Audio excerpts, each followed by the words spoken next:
Nós vamos falar da atração, crucificação, morte, sepultamento e ressurreição. Mas na palavra de Deus tem promessa. E ele diz que ali, nesse momento,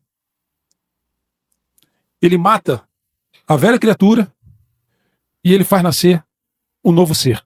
Aquele que vai receber de Deus a transformação, porque nós não temos essa capacidade de nos transformarmos para o reino. A gente consegue estudar, a gente consegue se capacitar, a gente consegue ficar muito bom em alguma coisa, mas em se tratando da palavra de Deus, do reino, da vida eterna, a transformação tem que partir dele.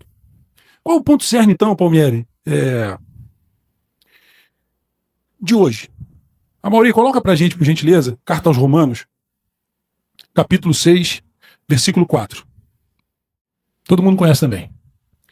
De sorte que fomos sepultados com ele pelo batismo na morte, para que, como Cristo foi ressuscitado dentre os mortos, pela glória do Pai, assim andemos nós também em novidade de vida. Então, a gente sabe que a gente foi atraído no corpo de Cristo. A gente sabe que a gente foi crucificado com ele. É promessa, não é sentimento. Ah, eu senti que eu fui atraído. Não, ninguém sentiu. Ah, eu senti que eu morri. Não, a gente não sente. A gente lê e acredita. Você tem um documento de propriedade de um carro, de uma casa, que está escrito. É meu, está escrito. A vida eterna é nossa, está escrito que é nossa. A gente tem que tomar posse dela. Então ali está muito claro que nós fomos sepultados com ele. O nosso batismo foi na morte dele, lá no corpo dele. Por que a gente anda em novidade de vida? Porque a gente tem o coração trocado, amado. Eu não posso. A palavra diz que a gente não pode colocar a mão no arado e ficar olhando para trás. Arado é aquele equipamento que prepara a terra para a plantação. A mulher de Ló olhou para trás e virou estátua de sal. Vocês sabem como se tira a impureza do ouro?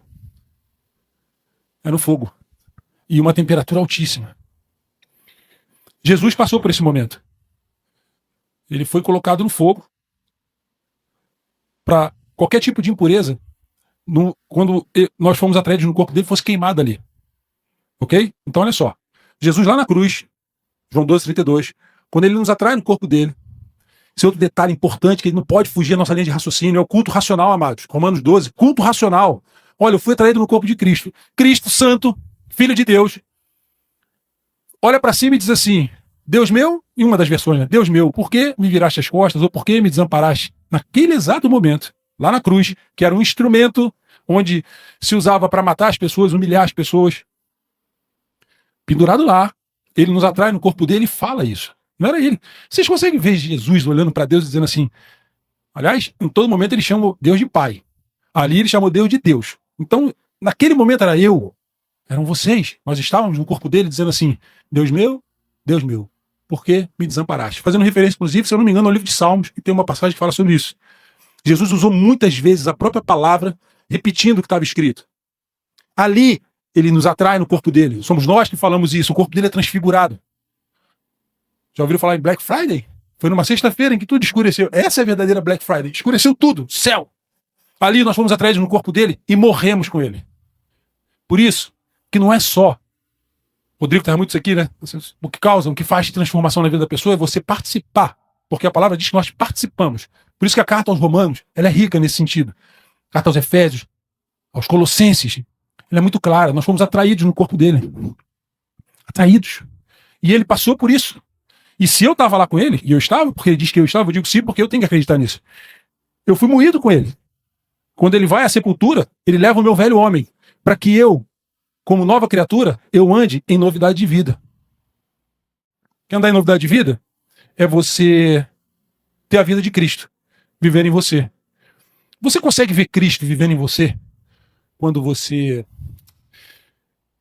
faz exatamente aquilo que Deus não quer que você faça? Eu não consigo ver Cristo vivendo em mim, eu sendo habitação do Espírito Santo, tendo a Trindade vivendo em mim, quando eu falo ou penso coisas que estão contra a vontade de Deus, que fazem com que eu não ande em novidade de vida. Transformação é isso.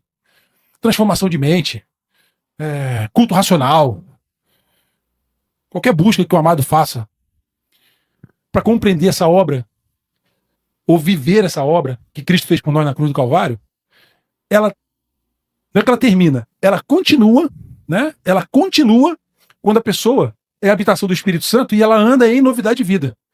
Essa novidade de vida aqui é a vida de Cristo em nós. Então a gente fala da atração, a gente fala da crucificação, a gente fala da morte, do sepultamento, a gente fala da ressurreição e a santificação. que é Deus transformando a gente. Outro ponto. Jesus diz assim, que ele é o tronco de uma árvore. Nós somos os ramos, os galhos. Ele diz que todo galho que não dá fruto, ele... Opa! E o que dá fruto, o que ele faz? Ele corta, para que dê mais. Só que o que não dá fruto, ele corta e faz o quê? Joga no fogo. Então é o seguinte...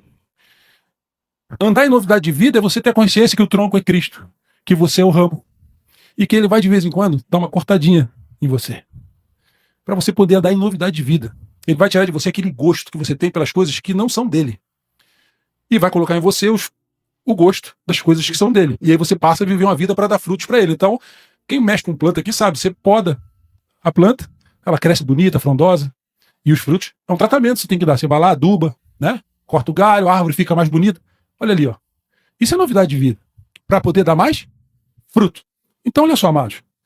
Para a gente andar em novidade de vida, a gente precisa acreditar que a gente foi atraído, que a gente foi crucificado, que a gente foi morto com Cristo, ressuscitado juntamente com Ele. Aqui todo mundo já sabe isso de cor e salteado. Graças a Deus por isso, porque é fato, é verdade, está escrito e eu creio nisso. E os amados também. E eu vou bater sempre nisso. Deus tocou isso no meu coração por causa de eventos que eu precisei passar pelo meu deserto, eu precisei sentir isso na carne, eu precisei ver o que estava acontecendo, para que eu pudesse ficar incomodado com aquilo, e Deus colocou no meu coração: Palmieri, você vai falar isso todas as vezes que você for levar a mensagem, que o Filho de Deus, para andar em novidade de vida, ele é santificado. Santificado é ter a vida de Cristo. E nós não temos capacidade para isso. Nós não temos poder. O nosso esforço não nos faz viver assim. Mas que bom que Jesus disse que o Espírito Santo, ele viria para cumprir esse papel nas nossas vidas. E temperar os nossos sentimentos, tomar as nossas decisões. E ontem a gente dizia lá na reunião que a alma, ela anseia pelo desejo do Espírito. Mas o nosso corpício, o nosso corpo, anseia pelos desejos do mundo. A gente quer fazer aquilo que é mais fácil, é mais rápido, é mais prático. Exige menos esforço.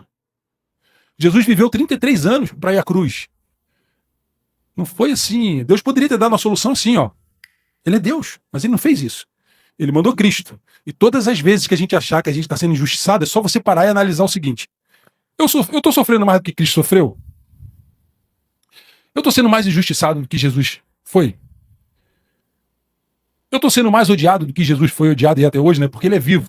Ele é odiado, amado, porque ele é vivo, ele vive. Por isso que ele é odiado até hoje. Por isso que as pessoas trabalham contra Cristo, contra Deus, porque eles são vivos. Você não vê isso contra Maomé, você não vê isso contra Buda, você não vê isso contra ninguém que morreu. Porque morreu. Não incomoda mais. Foi. Jesus vive. Por isso que a gente vê tanta coisa e tanta gente trabalhando contra a palavra de Deus, principalmente contra a família, que é o projeto de Deus na Terra. E a gente tem que estar ligado para a gente valorizar, respeitar e não ter vergonha de combater tudo que fere a família, o homem sendo homem, a mulher sendo mulher, respeitando todas as diferenças, ok? Todo mundo tem direito de fazer as suas escolhas. Jesus, quando ia levar a palavra que as pessoas não queriam ouvir, eu não vi uma passagem Jesus pegando ninguém pelo braço. A palavra diz que se você for num lugar levar a mensagem e a pessoa não quiser ouvir, você bate o pé, nem a poeira da casa você leva. Respeita a decisão da pessoa. Voltando. Então, se Jesus me atraiu no corpo dele, se eu acredito nisso, e eu morri e fui ressuscitado com ele, e ele diz que o Espírito Santo habita em mim, para eu viver uma vida santa, em relação ao que eu era, eu tenho uma vida que é nova agora. Tem 300 versículos que falam disso. Eu vou me ater aqui no fato de que o fruto que eu dou é para ele, porque eu sou santo, e esse fruto, os amados têm ideia do que pode ser esse fruto, por exemplo? Que fruto, Palmeiras, você está falando? Vamos lá. Também não vou abrir, para não... Eu tenho um estudo sobre isso, eu vou colocar esse estudo lá para os amados observarem. É lindo. Não é bonito, é lindo quando a gente entende. Quando a palavra diz que a carne faz obra. Né? A carne, o trabalho da carne é para as coisas do diabo. Quando é o espírito, isso é muito interessante porque se você for olhar o português, fala, mas como assim? o fruto do Espírito é o amor, é a mansidão. Aí você fala assim, bom, então não é, são. O certo seria são. Os frutos do novo nascido, do Espírito, são o amor, a mansidão, a temperança, ok? Não, mas está escrito assim, ó. O fruto do Espírito é amor, mansidão, temperança. Aí quando você pega e destrincha o que significa cada um deles, e é isso que eu vou colocar no grupo para vocês verem. É o amor, que é o próprio Deus vivendo na gente, que faz com que a gente cumpra cada uma dessas virtudes do Espírito Santo. Então, como é que eu faço para andar em novidade de vida? Assim, puro e simples, para eu encerrar a mensagem. Puro e simples. Puro e simples. A gente ir para casa pensando assim, bom,